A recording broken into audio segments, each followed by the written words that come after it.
curso, 39 años seguidos, sí, realmente un logro. Tenemos gente acá que son los originarios, sí, Buscado también, que han empujado mucho por este grupo, sí, Luis. Así que bueno, bienvenidos a todos. Tenemos hoy nuevamente a Alcides. Les comento que Alcides, un gesto de su bondad, de su bonomía, propuso que el codirector del curso pase a ser Robertito Parodi, y Robertito lo aceptó, ¿sí?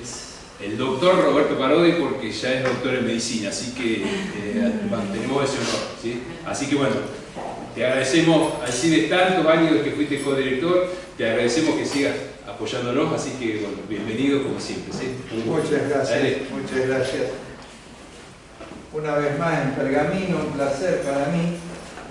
Esto de que se di la posta para la dirección se debe a que en diciembre pasado dejé la dirección de la carrera de posgrado. Después de 20 años, ya era hora. Entonces, mi situación actual es que dispongo de tiempo, por lo cual es una época muy placentera de mi vida. Y como consecuencia de eso, he dejado de hacer algunas cosas que hacía. Por ejemplo, mientras fui profesor y mientras dirigí la carrera, tenía que presentarme en un montón de lugares, congresos, jornadas, etcétera, por todo. Y algunas cosas me interesaban y otras cosas no. Desde que dejé eso, solamente voy a los lugares en donde me hace feliz ir. Y uno de esos lugares es Pergamino.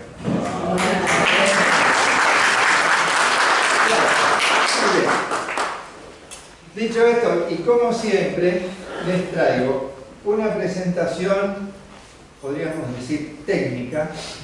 No quiero decir médica porque si no parece que la otra no es médica. Y con la medicina tiene que ver todo. Pero la otra, la segunda, es como siempre hago más de tipo humanístico y otra no.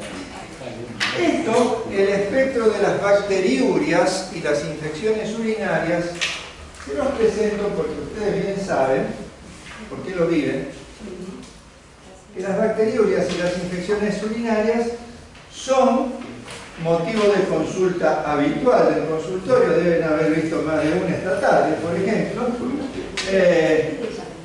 Y al mismo tiempo, para aquellos que hacen internación hospital, también son a veces situaciones que generan la necesidad de tomar decisiones difíciles, y entonces hay que tener un entrenamiento adecuado para reconocer unas cosas y otras, para hacer lo que se debe hacer y para no hacer cosas que no es necesario hacer.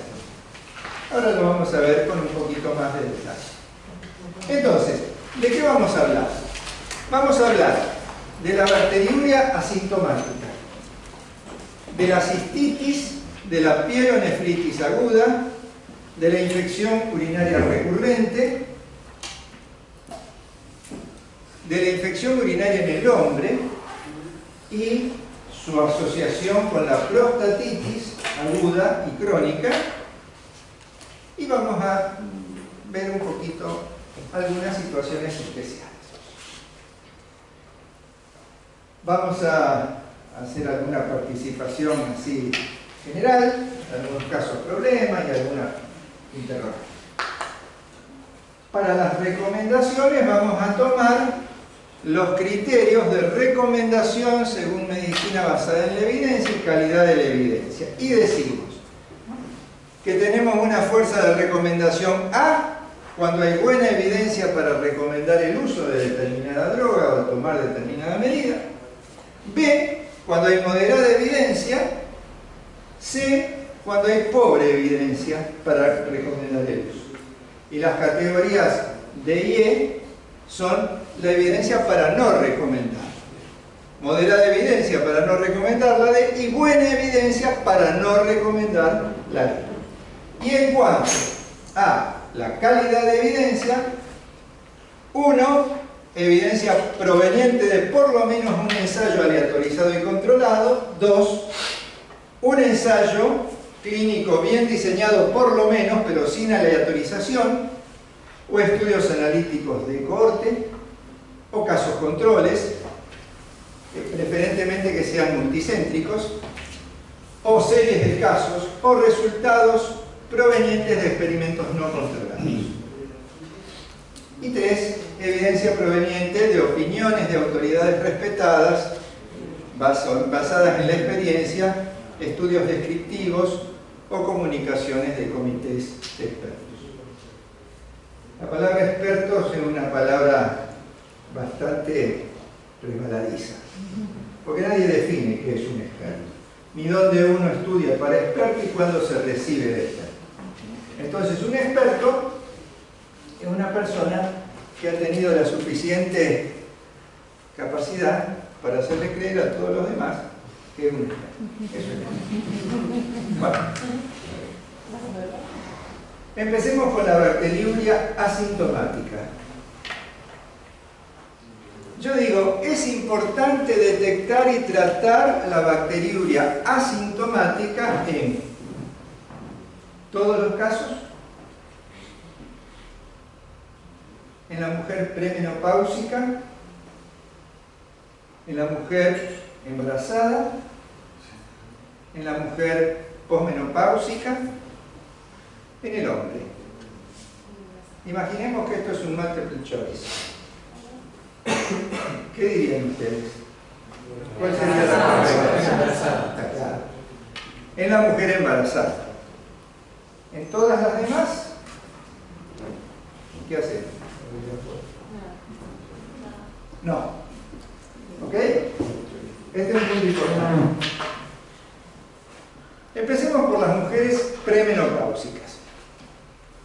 La bacteriuria asintomática tiene una prevalencia en mujeres premenopáusicas del 2 al 10%. No está indicado el tratamiento sistemático. No está indicado. Salvo situaciones especiales, determinadas instrumentaciones, pero en general, como concepto, bacteriuria asintomática, mujer premenopáusica, no está indicado el tratamiento. Tampoco está indicada la realización sistemática de estudios adicionales como ecografía, como cistografía, etc. Todo eso produce efectos indeseables, produce exceso de gasto, etc. No debe hacerse. Esto es como el aprendizaje de los chicos, se hace mucho más en base a los no que a los sí. El tratamiento se asocia con la aparición de bacterias resistentes. Punto importante. ¿Qué pasa en la mujer embarazada? La prevalencia también es de 2 a 7%, pero es fundamental la detección de la bacteriuria asintomática entre las semanas 12 y 16. Para eso la evidencia es A1, en base a la, o sea, clara evidencia. No se discute esto hoy. Si el urocultivo es negativo, no es necesario repetirlo trimestralmente, salvo que sea una paciente con factores de riesgo, diabética, inmunodeprimida, etc. En las embarazadas sanas, si el primer urocultivo es negativo, no es necesario repetirlo, como búsqueda de bacteriuria asintomática, ¿no? Si hay urocultivo positivo, hay que indicar antibióticos hasta esterilizar la orina. Y nunca tratamiento breve, siempre entre 7 y 14 días. Y luego control con urocultivos a los 7 días y de ahí en adelante mensualmente hasta el fin del embarazo. En caso de recurrencia, por ejemplo, luego de 2 tratamientos, está indicada la profilaxis, después vamos a ver un poquito esto, hasta el final del embarazo. Es muy importante que la mujer llegue al final del embarazo con su orina estéril. Bien. ¿Cuáles son los esquemas antibióticos que se utilizan en el embarazo? preferentemente amoxicilina, 500 miligramos cada 8, amoxicilina clavulánico se puede utilizar, la asociación 875-125, es decir, 1 gramo finalmente, la asociación, cada 12 horas, nitrofurantoína 100 miligramos cada 6 a 8. Cotrimoxazol, ¿qué pasa con esto?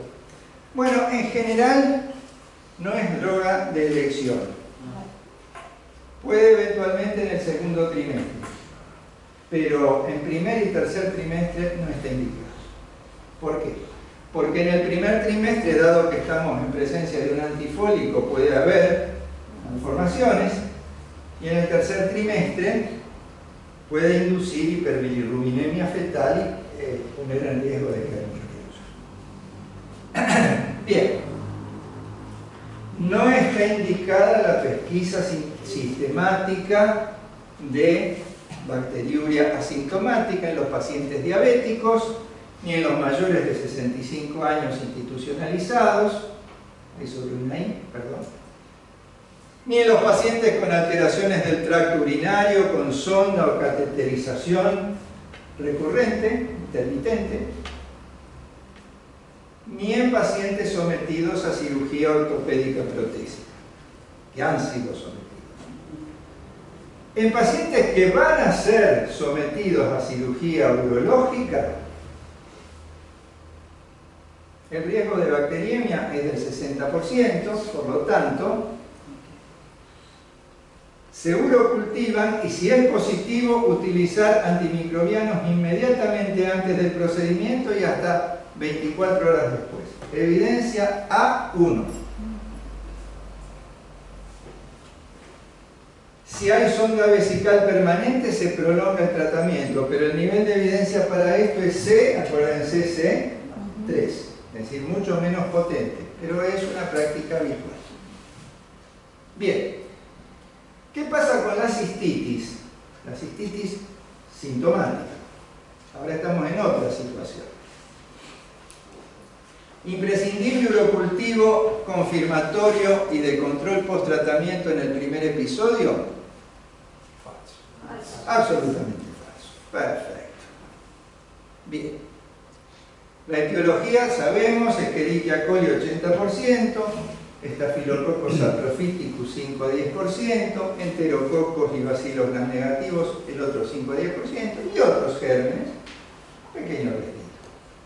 Pero fundamentalmente esta es la flora habitual. No es necesario el urocultivo confirmatorio en el primer episodio. Es decir, mujer joven que viene a la consulta, tiene un cuadro de cistitis y nos dice, yo mañana me voy de vacaciones. No le decimos, suspenda todo, urocultívese, venga dentro de... No. La tratamos y se puede ir. Y eso está bien, eso se puede hacer.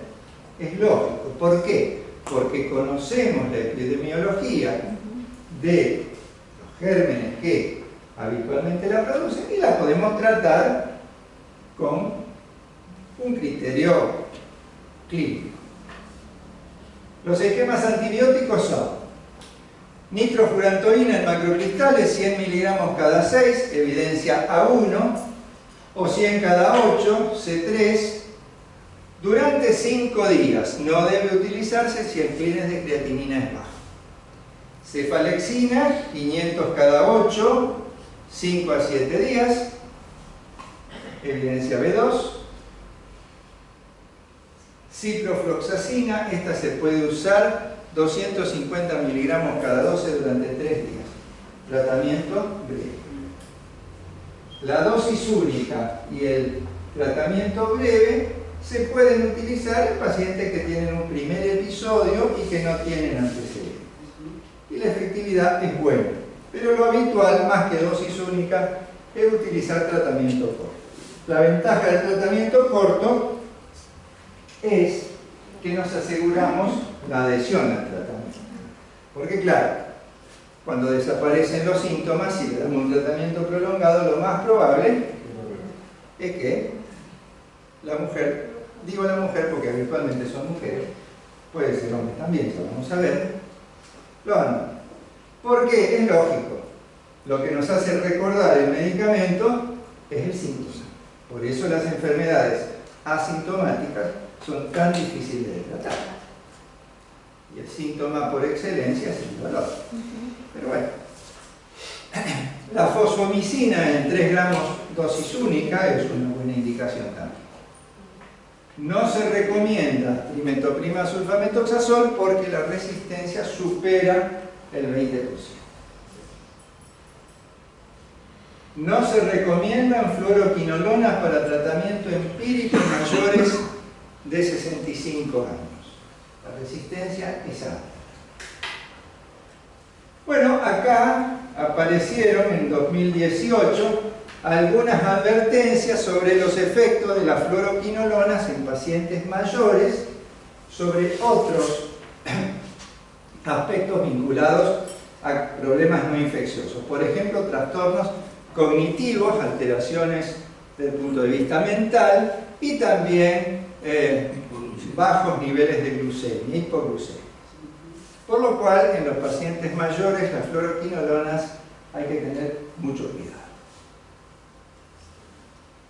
Bien, en la mujer embarazada, en esta situación utilizamos cefalexina 500 cada 8, nitrofurantoína 100 miligramos cada 6 horas. Esta es una muy buena indicación a uno, pero hay que evitarla en el embarazo a término o en el trabajo del parto, porque puede inducir anemia hemolítica en una edad.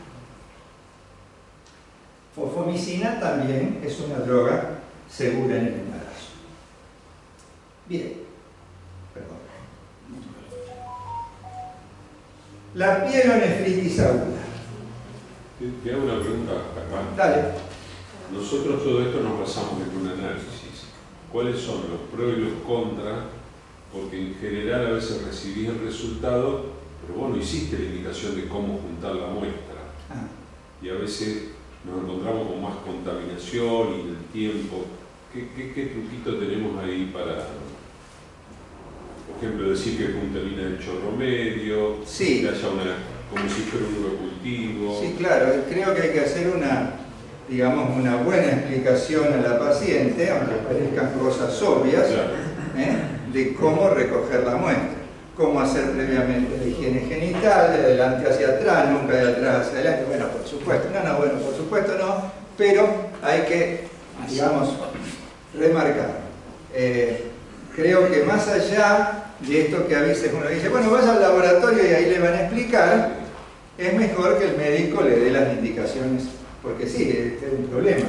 La mala toma de la muestra es una de las formas de hacer diagnósticos que son por ahí contaminaciones y demás, sí, seguro. La pielonefritis. Tenemos una mujer de 40 años que consulta por 2 días de ardor miccional, fiebre, escalofríos, dolor en flanco izquierdo y náuseas. Tuvo una infección urinaria 3 meses antes, tratada con cotrimoxazol durante 3 días. La paciente no tiene antecedentes de relevancia y no toma medicamentos. Se encuentra febril, con 88 latidos por minuto y presión arterial de 102/66. El examen abdominal revela molestia a la palpación de la zona suprapúbica y dolor en el ángulo costovertebral izquierdo. ¿Algún comentario hasta acá? ¿Algo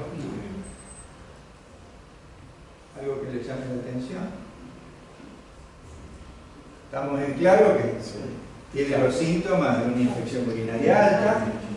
Y lo que a uno un poco no lo tranquiliza mucho es la presión arterial. Medio bajona. Hay que ver qué presión arterial previa tiene. Porque cuadro infeccioso, sobre todo con repercusión sistémica y hipotensión, ojo, que puede ser indicador de sepsis, ¿no? Bien. En el laboratorio tiene 13.000 leucocitos por milímetro cúbico y el sedimento muestra leucocituria importante. Test de embarazo negativo. La prevalencia de resistencia a fluoroquinolonas en la comunidad de la zona donde la paciente vive es del 4%. Es importante esto de saber la prevalencia de la resistencia es importante. Deberíamos saberla. No siempre la podemos saber, ¿sí? Pero sería conveniente. Ya vamos a ver. ¿Cuál es la indicación más adecuada para esta paciente?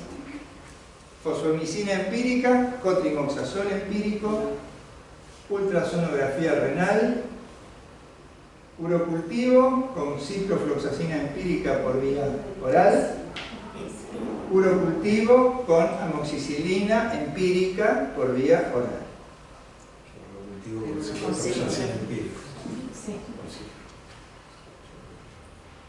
Correcto. ¿Hay que urocultivar a estos pacientes? Siempre, siempre, siempre, ineludiblemente. Así como decíamos, si primero cistitis no es necesario, así como decíamos, la urticaria sintomática no es necesario, acá, fundamental, tomar la muestra y después hacer el tratamiento empírico hasta tener el resultado del cultivo. Eso debe hacerse y la primera elección, en este caso, sería ciprofloxacina. Esto es lo más frecuente. Los pacientes con pielonefritis aguda generalmente se presentan así: fiebre, escalofríos, dolor en flanco, puño percusión lumbar positiva, náuseas, vómitos. Esto es una suerte de script que uno tiene. Cualquier este cuadro dice pielonefritis aguda.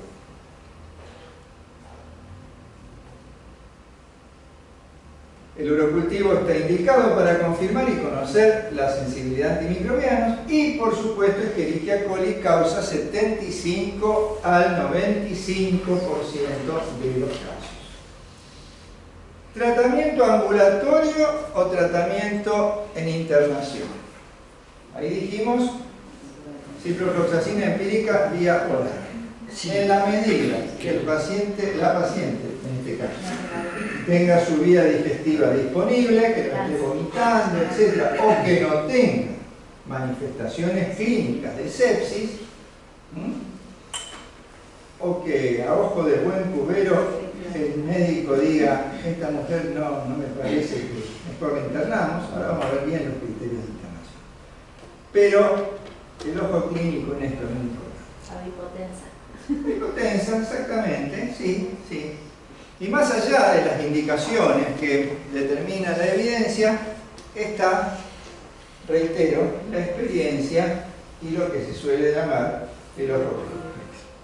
Esto es lo mismo que cuando una enfermera te llama y te dice: doctor, venga, doctora, venga a ver el paciente. ¿Pero qué tiene? No lo veo bien. Pero no te da cómo está saturando el oxígeno, no te dice, no lo veo bien. Ese no lo veo bien tiene mucho valor, no hay que subestimar, de ninguna manera. ¿Bien? Muy importante. Las fluoroquinolonas, cipro por 7 días o levofloxacina por 5 días, se recomiendan en casos no complicados, dado que estos antibióticos tienen un bajo nivel, en este contexto, de resistencia. Levofloxacina nosotros la podemos usar, pero en general la levofloxacina la tenemos pensada más para las infecciones broncopulmonares, lo que se llaman las quinolonas respiratorias. De todas maneras, si tratamos esto con una levofloxacina, no está mal. Bien. En las regiones en que la prevalencia de resistencia supera el 10%, se puede utilizar una dosis intravenosa inicial de ceftriaxona o de una aminoglucosa. Cotrimoxazol o amoxicilina por vía oral eventualmente pueden ser indicados si el microorganismo es sensible. Fosfomicina. Bueno, la fosfomicina es buena para cistitis, pero en riñón no alcanza buena concentración. Entonces, para pielonefritis, fosfomicina en general, no.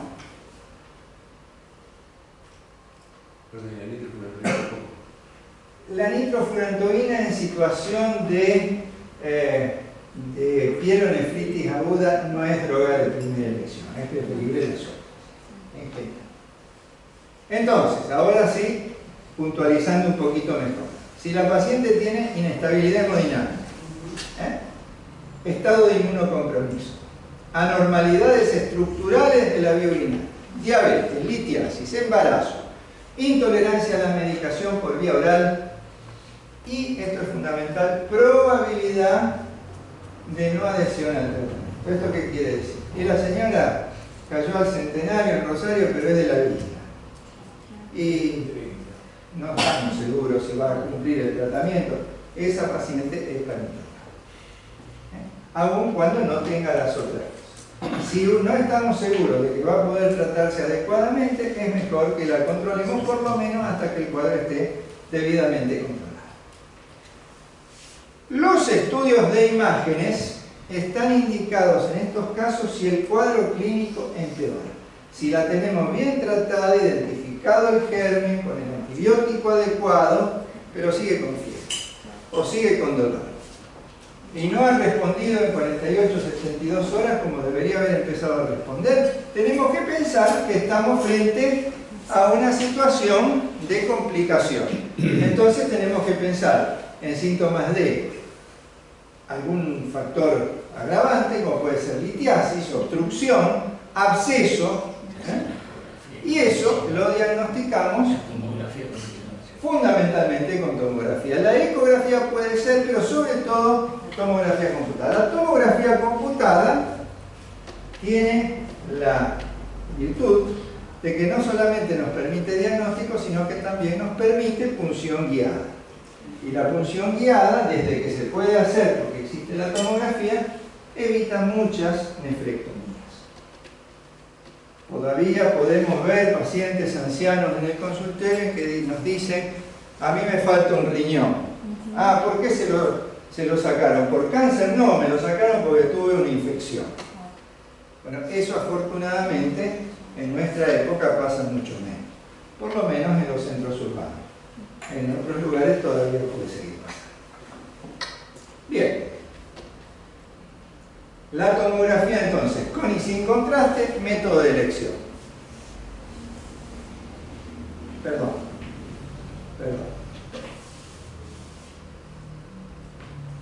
Ecografía puede ser, si el paciente no queremos irradiarlo o si tiene alguna situación que haga imposible insuficiencia renal y no le queremos poner sustancia de contraste, etcétera, se la podemos hacer sin contraste o le podemos hacer una eco. Claro, ustedes me van a decir: bueno, pero la eco para detectar un absceso tiene que ser un absceso más o menos grande. Sí, es verdad. Para abscesos más pequeños solo la tomografía lo detecta. Ahora, cuando una pielonefritis está haciendo mala evolución, lo más probable es que tenga un absceso generalmente cortical de riñón, que después se le puede hacer pararrenal, perirrenal, etc. Y eso se detecta con tomografía. En caso de no arribarse a diagnóstico, otro método puede ser la resonancia magnética, pero en general con la tomografía computada es suficiente. ¿Qué pasa en la pielonefritis en la mujer embarazada? Ceftriaxona 1 a 2 gramos, 2 gramos en segundo o tercer trimestre, 10 días de tratamiento. En el caso de alergia a betalactámicos utilizamos aminoglucósidos. Astronam, que es un betalactámico, generalmente se usa muy poco, pero el que tiene la diferencia con todos los otros betalactámicos, que no tiene los fenómenos alérgicos que los betalactámicos tienen. Y además que tiene una flora cubierta muy parecida a los aminoglucósidos. Bien. Aminoglucósido y el oído del bebé. Bueno, hay que tener cuidado con las dosis, naturalmente. Claro. Muy buena observación. Hay que ser muy cuidadoso y en general uno lo piensa muchas veces antes de utilizar. En ese caso se podría usar una cefalosporina de tercera que cubriera adecuadamente el germen causante de la infección. Infección urinaria recurrente. Tener en cuenta siempre las medidas preventivas. ¿A qué hablamos cuando decimos infección urinaria recurrente? Por convención decimos 3 episodios en el año. Esto es una convención. Hay mujeres que dicen: yo tengo infecciones reiteradamente. Algunas lo relacionan con la actividad sexual y otras no lo relacionan con la actividad sexual. Esto tiene importancia a la hora del tratamiento, si la mujer puede detectar la relación directa. Evitar la retención urinaria y promover la micción postcoital. Las mujeres son retenedoras de orina, voluntariamente, mucho más que los hombres, mucho más que los hombres. Esto hay que tratar de explicar claramente que esto no es una buena práctica. Aguantarse. Mejor que esto. Evitar el uso de diafragmas con cremas espermicidas, en lo posible. Promover la hidratación suficiente. Evitar el estreñimiento. Utilizar estrógenos tópicos en el caso de vulvovaginitis atrófica en la posmenopausia. Puede ser una buena alternativa para los síntomas. Y con escasa evidencia, el extracto de arándanos y las vacunas de instilación de cepas avirulentas de Escherichia coli. No hay mucho de eso, pero se suele hacer.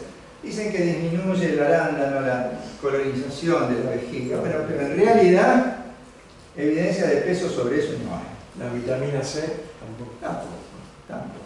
Eso en realidad no. La profilaxis antibiótica continua. ¿Qué significa esto? Dárselo el antibiótico en una baja dosis, predominantemente nocturna, durante 6 meses, 12 meses. Puede usarse nitrofurantoína o trimetoprima sulfametoxazol. En aquellas mujeres en que la relación con el coito es clara, se puede hacer administración postcoito de cualquiera de las dos drogas o de cefalexina. Y si son pocos, por ejemplo, son episodios reiterados pero no muy frecuentes, por ahí el autotratamiento, si la paciente está muy entrenada en reconocer los síntomas, no es necesario que vaya a la consulta, que se cultive, y se puede hacer tratamiento de 3 días con fluoroquinolona o trimetoprima sulfa, 5 días con nitrofurantoína o cefalexina, 5 a 7 días. La infección urinaria en el hombre. Un tema muy importante. La infección urinaria siempre predomina en la mujer, por una razón anatómica básica, porque la uretra femenina es cortita, la uretra masculina es mucho más larga, consecuentemente la mujer está predispuesta por la cuestión anatómica. Tanto en la etapa premenopáusica como posmenopáusica. En la etapa premenopáusica la relación es 9-1 mujer-hombre. En la etapa posmenopáusica la relación es menor, 3-4-1. Pero ¿qué pasa? Ha aumentado la infección urinaria en el varón. Y eso está vinculado claramente con la patología prostática. ¿Verdad? Esto es bien conocido. Si se trata de una cistitis en el hombre, el tratamiento debe extenderse por lo menos 7 días. Nunca tratamiento breve en un hombre. Porque los tratamientos breves en el hombre fracasan. No es necesario recultivar de control si hay respuesta clínica favorable, igual que en la mujer. No es necesario hacer el cultivo de salida. Y se puede usar nitrofurantoína, 100 cada 2, 6 u 8, cefalexina cada 8, fofomicina 3 gramos, única dosis. Más o menos. Si se trata de una pielonefritis aguda en el hombre, tratamiento largo también, 7 a 14 días. Puede ser ambulatorio, con ciprofloxacina, con ceftriaxona, porque se puede dar intramuscular, entonces no es necesario internarlo. Cefixima vía oral, 400 miligramos día. En internación, las drogas de elección, ceftriaxona o aminoglucosa. ¿Qué pasa con las prostatitis? Bueno, las prostatitis son complicaciones de la infección urinaria y algunas veces se presentan per se, en forma aguda, a 2 a 4 semanas, ceftriaxona, 1 a 2 gramos, intramuscular intravenoso, o gentamicina, y si no hay respuesta en 36 horas, consulta con el urólogo, porque ahí puede haber un absceso prostático que exija que sea drenado invasivamente. La consolidación por vía oral debe hacerse con antibióticos que tengan buena penetración en próstata, fundamentalmente la fluoroquinolonas o la sulfonamida. También tiene penetración los macrólidos o las tetraciclinas, pero menor que los antibióticos. En la prostatitis crónica o en prostatitis por clamidia o por ureaplasma, acitromicina o doxiciclina son las drogas que se utilizan. 1 gramo por semana durante 4 semanas o 100 miligramos cada 12 horas de doxiciclina, también 4 semanas. Tratamiento largo. Y algunas palabras sobre situaciones particulares de las infecciones urinarias. Por ejemplo, pacientes con sonda vesical. Urocultivo solamente si hay síntomas. Antes de instrumentaciones o como control post-trasplante renal.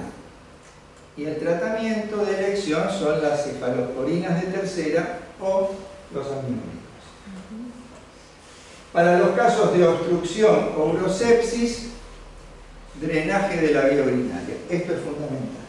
En todas las infecciones de vías canaliculares, sea esta urinaria o biliar, si hay obstrucción, hay que desobstruir. Si no, el tratamiento antibiótico, aunque esté bien indicado, según el germen, con sensibilidad, etc., va a ir al fracaso. Desobstruir la vía urinaria. Si hay stents o prótesis o catéteres doble J, tratamiento empírico basado en el estado clínico y en la epidemiología. Si la situación es litotricia extracorpórea o nefrolitotomía percutánea y hay urocultivo positivo, profilaxis según antibiograma. Y el tema está en la biopsia prostática transrectal, que tiene bastante riesgo de infección. Si no hay factores de riesgo y urocultivo negativo, profilaxis con ceftriaxona o aminoglicósido. Si hay urocultivo positivo, profilaxis según antibiograma. Y para la prostatitis por posbiopsia, carbapenems durante 4 semanas. Hay que ser muy cuidadoso con el asunto de la biopsia transrectal. Un paciente vino a verme hace algún tiempo, tenía como 90 años, un hombre bien plantado, pintón, en muy buen estado general y muy lúcido, y estaba muy preocupado porque tenía un PSA altísimo. Y algún urólogo le dijo: usted tiene que hacer una biopsia transrectal de próstata. ¿A usted qué le parece, doctor? Mire, yo en su lugar no haría una biopsia transrectal. Si usted me pregunta si yo creo que usted puede tener un cáncer de próstata, le diría que estoy seguro que lo debe tener. Pero no se va a morir de eso. A los 90 años se tiene un cáncer de próstata y no tiene sintomatología significativa, y aún si la tuviera, no va a morir de eso. Pero hacerle una biopsia transrectal puede hacer que una sepsis se muera por el pedo infeccioso. Bueno, no le dije esto con todas las palabras, pero fue lo que le quise decir. El paciente, por supuesto, nunca se biopsió y murió varios años después de su patología cardiovascular. Nada que ver. De esto se sabe desde hace muchos años, ya en la época en que se encontraban en las autopsias en pacientes que se habían muerto por cualquier otra cosa. Mira, tenía un cáncer de próstata. Y ese cáncer de próstata nunca le dio síntomas, y si le dio síntomas, tampoco fue un cáncer. Los urólogos suelen decir que hay 2 tipos de cáncer de próstata. El cáncer de próstata habitual, que es ese cáncer que va a la larga, que va muy despacio, que suele responder a manipulaciones hormonales y después puede responder a otras cosas como quimioterapia, etc. Y el otro cáncer de próstata fulminante, que se llena de metástasis, particularmente óseas, grandes dolores, etc. Y que dicen los urólogos, ese parece un cáncer de páncreas, porque es sumamente agresivo, pero por suerte ese es estadísticamente mucho menos frecuente. Bien, en síntesis, las infecciones urinarias son motivos habituales de consulta en el consultorio. Eso lo sabemos todos porque todos lo vivimos. abarcan desde hallazgos de laboratorio, la bacteriuria asintomática, o a veces una paciente que viene y tiene gérmenes en la orina. ¿Y tiene síntomas? Ninguno. ¿Qué hacemos con ella? Nada. Mucho menos si es con menopausia. A menos que tenga que ser instrumental, etc. Pero si no, ni se lo decimos, ni se lo señalamos. Entonces, hallazgos de laboratorio sin síntomas ni repercusión clínica, hasta cuadros graves que pueden poner en peligro la vida. Y hay que estar atentos para eso. Y saber diferenciar cuál es el cuadro de infección urinaria alta que no reviste gravedad y que lo podemos tratar ambulatoriamente, y cuál otro tenemos que internar, incluso a veces hasta en terapia intensiva. Los métodos de diagnóstico por imágenes, a todos de ninguna manera. ¿Cuándo? Reservándolos para casos con inadecuada respuesta al tratamiento y para situaciones especiales. La intervención terapéutica con antibióticos debe estar basada en el criterio clínico para optimizar efectos beneficiosos, evitando incrementar la resistencia bacteriana, que como en toda la infectología es el problema más importante. La amenaza más grande que tiene la infectología es la resistencia bacteriana. Algunos agoreros dicen, si seguimos así, nos estamos encaminando a una nueva era antibiótica. No sé, tal vez la sangre no llegue al río, pero tenemos que ser cuidadosos siempre para la indicación de antibióticos.